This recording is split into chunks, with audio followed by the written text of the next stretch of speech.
Donald Trump wasn't the only one who seized the opportunity to exploit the nation's division.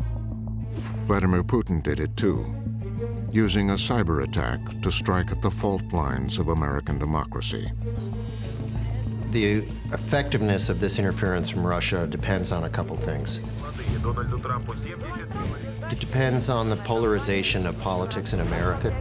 There were divides, and Russia was pushing out material that exploited those divides, that broadened them, that called attention to those divides. Posts on Black Power, staying woke, uplifting we our are proud people. to be black and stand on Southern Pride. The Confederate flag represents heritage. Join our fight to save Southern. Russian attacks played into deep-seated fears, If I win, Clinton wins. exploiting both sides on the most divisive issues. Stop police brutality. Blue lives matter. Immigration, It's time to get rid of parasites. guns, I'll keep my guns free to race. White kids chant N-word in school bus. And that's when I realized, uh-oh, things have gone too far. There was a tipping point that took place, and I think the Russians didn't create that tipping point, but they exploited it. They saw the fissures of division. They saw these pivot points, and they went right for them.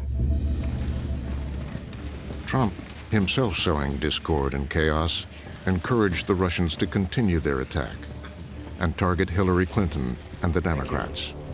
I will tell you this. Russia, if you're listening, I hope you're able to find the 30,000 emails that are missing.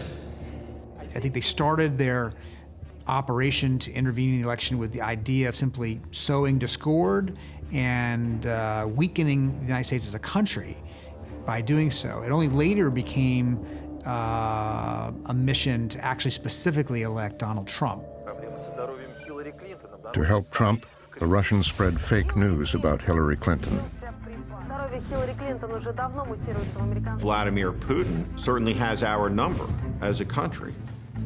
He understood how easily Americans could be turned against each other with Facebook. What Facebook does is obliterate the ability to tell the lie from truth, where what is real, what is fake, is not discernible and not knowable. And the consequences of that for a democratic republic are frightening at best to think about. Record that Mrs. One particular conspiracy theory was aired in America by a Russian propaganda network, RT. Theories about her health caught on. Exaggerated and questionable stories about Clinton's health. Under a microscope are Clinton's falls, cuffs, and head motions. And how do you talk with Senator Warren? Did you talk about vice presidential possibilities with Senator Warren? You guys have got to try the cold chai. This video, filmed in June, went viral and started a slew of rumors that Clinton may have had a seizure. We were watching stories about Hillary Clinton appearing on Russian propaganda websites like Russia Today and Sputnik. A Democratic frontrunner has been forced to refute rumors of her deteriorating health, maybe. And then somehow ending up in very similar form in the right-wing media ecosystem of the United States. Breitbart, and InfoWars, even Fox News. What was once a concern voiced in whispers is now getting mainstream attention. We're talking about Hillary Clinton's health. Some have said it's like a mini seizure. What does it look like to you? Could be a post-concussion syndrome. You know, your balance is off, you're dizzy all the time, your memory is It was off. invented, overblown, but it didn't matter. The fact is, she's out there giving speeches every day and has to cancel them, having these coughing fits.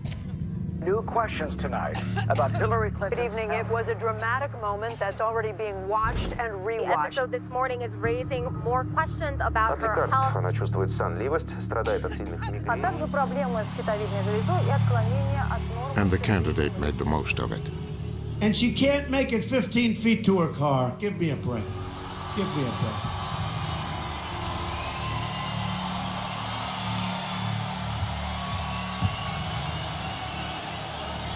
Give me a break!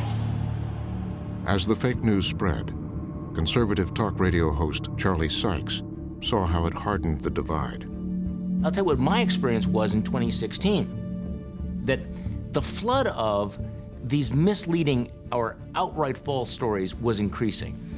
In the past, I'd always been able to push back on my audience and say, okay, you understand this is not true, this is not the case, you know, there are not bodies stacked up in the Clinton library, and here's the source of all of that. By late 2016, though, I was no longer able to do that. People were not willing to accept the corrections. And Donald Trump is counting on this, and this does fundamentally change our politics.